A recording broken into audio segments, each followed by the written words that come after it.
კიევზე რუსეთის თავდასხმის შედეგად დაღუპულთა რაოდენობა 22-მდე გაიზარდა, მათ შორის 4 ბავშვია. გრძელდება სამძებრო სამაშველო ოპერაციები ნანგრევების ქვეშ მოყოლილი ადამიანების ამოსაყვანად. ოკუპანტებმა უკრაინის დედაქალაქზე მასშტაბური იერიში გუშინ გამთენიისას მიიტანეს.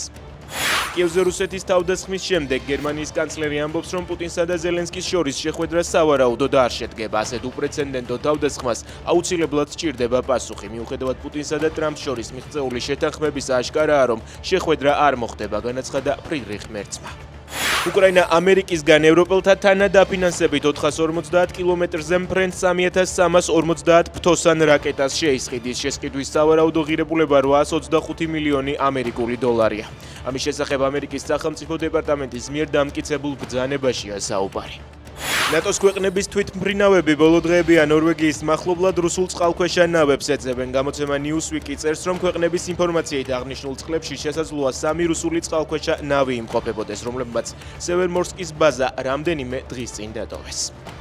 ბოლო 10 წელში საქართველოში მცხოვრები უცხო ქვეყნის მოქალაქეების რაოდენობა 22,000-დან 257,000-მდე გაიზარდა. საქსტატის განცხადებით 2024 წლის აღწერის შედეგების მიხედვით საქართველოს მოსახლეობის რიცხოვნობამ 3,914,000 ადამიანი შეადგინა.